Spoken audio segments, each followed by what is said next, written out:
What's good, YouTube, and welcome to the house. Deckless City, Deckless City, Deckless City, Deckless City. It's been a crazy day on the channel, and I know it's been crazy, but we're here with so many different kinds of decks topping in this format that it's insane. It's blowing my mind.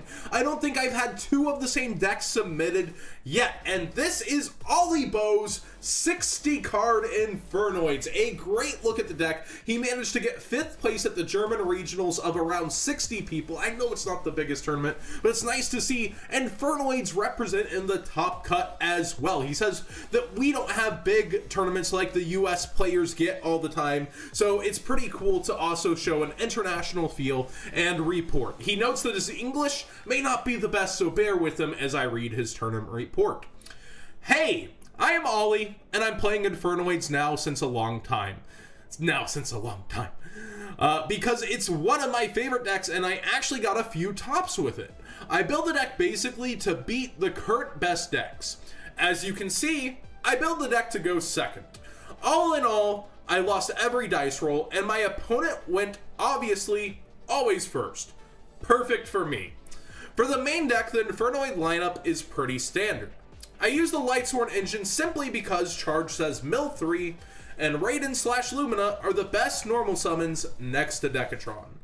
Also, you can synchro summon with Raiden to Omega, Scarlight, Michael, and Black Rose, which I did a lot. I also main decked Evenly. It's the best card going second currently against big Spiral/Pendulum boards and decks like Paleozoics. I sided obviously Cherries against Spirals and Book of Eclipse, which I think is a really good card to side in Infernoids against Spirals because it's pretty easy to clear their boards with Infernoids. That's really cool because we saw that in the Mermail deck profile from Philip Campus, so Book of Eclipse kind of coming back here a little. The other 9 cards are against Pendulums when I can decide who goes first, because Pendulum is the hardest matchup in my opinion. Round 1, I played against Red Eyes, 2-0, free win basically. Round 2, Pendulums, 1-2-1. Round 3, Spirals. I lost 1-2 in time, only because he ashed my Book of Eclipse. Let me actually see that. That's pretty interesting, because Book of Eclipse does have that effect for drawing. During the end phase, flip as many face-down defense position monsters your opponent controls as possible face-up, then they draw. But the first effect has a period. Change all face-up monsters on the field to face-down defense position. Ash does read that during either player's turn when a card or effect is activated that includes any of these effects, you can discard this card and negate that effect. So it does appear that if they're activating a card that includes the effect, I guess they can do that. At first, I kind of didn't click with this, but I'm seeing where it's coming from. I'm not 100% sure, so please down below in the comments, tell me about that interaction and ruling. I feel like it does feel right after reading Ash, but I feel like I've been told differently. Maybe I'm just crazy. Maybe I'm wrong. Round 4, he played against Spirals and won 2-0. Round 5 against Paleo 2-0. It's a pretty good matchup, he says. Round 6, True Draco Demise 2-1. Game 1, I bricked with Void Imagination and other useless cards against Draco, but won the other 2 games pretty darn easy. I was 5-1 at the end. Could have been better, but I think it's okay with Infernoids. And to be honest, I resolved Grass only once, so don't think the deck relies on it, it's just a bonus.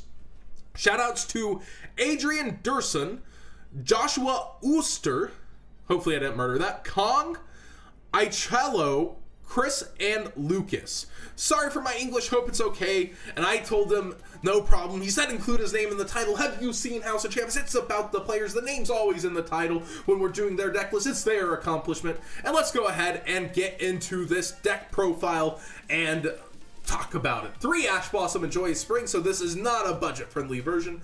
1 Dogoron, triple Fairy Tale Snow, a Gamma Seal, so a lot of kaijus in the main here, it's looking like. 1 Atondel, triple Decatron, double Deviati, double Harmadic, double Anunku, triple Patrula, double Saint Marseille, 1 copy of Jetty, 1 Kumungus, there's the 3rd kaiju. We've got Lumina, Max C, so not the most hand traps here. Again, we see the deck steering away from having to go so hand trap heavy, as Spiral kind of leaves being the most dominant deck of the format, and so many different decks are sweeping in. It feels like the 3 decks to beat are like Spiral, Trickstar, and Pendulum Magicians. Those kind of feel like the decks to beat. We've got 3 Orbital Hydrolander. This card, if you don't know what it does, it's pretty cool. This is the 2nd Top Cut deck we've seen it in. It can't be normal summoned or set. It must be special summoned from your hand by having 5 or more monsters in your graveyard, but no monsters can have the same name. So it's a 3K beater you just summon out, and between Snow and your Infernoids, you should be able to clear the rest of the names out of your graveyard with relative ease. Once per turn, quick effect, you can send the top 3 cards of your deck to the graveyard and destroy a card on the field, so that you get a pop during your turn than your opponent's. You must have at least 2 monsters in your graveyard and no monsters with the same name to activate and to resolve this effect. So the milling has to resolve without having put the same name in. That's pretty cool because you do mill as a cost, I believe. You send the top 3 colon, and then you could chain Snow to make sure it still resolves. It's a really cool kind of interactive card. 3 Raidens, Hand of the Lightsworn as well. We got the triple charge of the Light Brigade. 1 Interrupted Kaiju Slumber, because it's at 1, I assume. Triple Left Arm Offering. We're trying to get to Grass, but he only resolved it once, like he said. 1 for 1. Triple Pot of Desires. 1 Raigeki, 1 Grass. Double Twin Twisters. An Upstart Goblin in 60. What are you doing, my man? What is the reasoning here? I would love to know.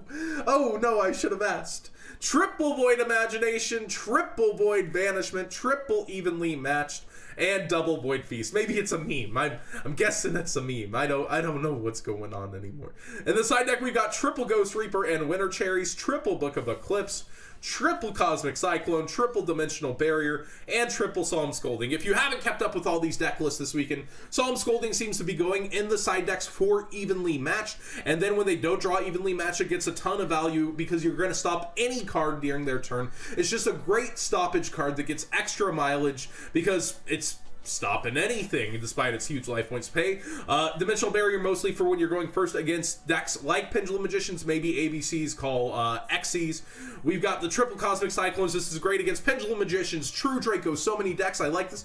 But the real star of this side deck seems to be Book of Eclipse here because it's doing so much freaking work throughout this format already. It's really surprising to see. It's just kind of the non-targeting out to a lot of boards, but if it can be stopped by Ash, I feel like it's a little weakened. And Triple Ghost Reaper and Winter Cherries, and he's got targets in here such as ABC Dragon Buster and the Spiral Double Helix at the end. We've got 3 baby, because you're able to send these now off of your Infernoid Tiara, which it's relatively easy. It's the first effect, 3 or more. Each player sends 3 cards from their extra deck to the graveyard, so you're actually able to send these and get pops. You're able to clear fields when you use that Void Imagination and Fusion Summon this. So it's very useful. This is usually coming out via Void Imagination. I don't think you're bringing it out any other way in this deck, if I'm not mistaken.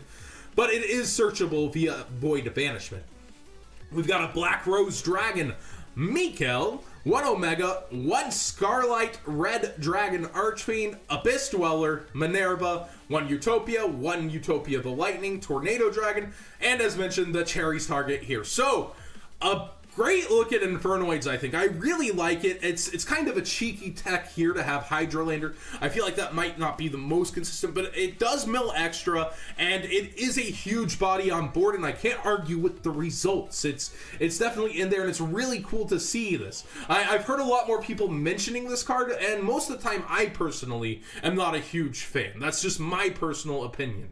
But I think it just shows it's turned up in 2 top cut decks this weekend, and it's a great card to always consider.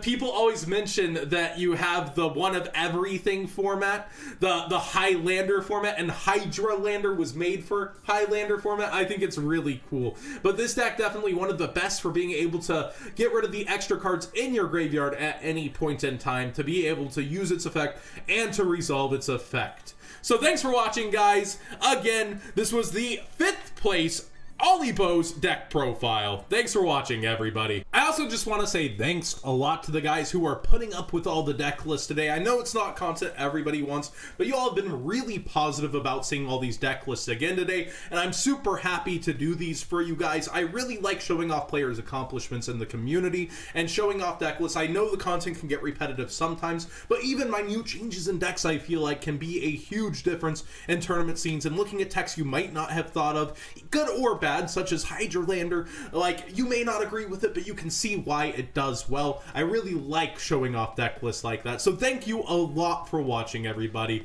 And do remember to give the video a like if you enjoyed it. It helps me feel good about doing more of these deck lists after working all day. I'll probably be streaming regular time again.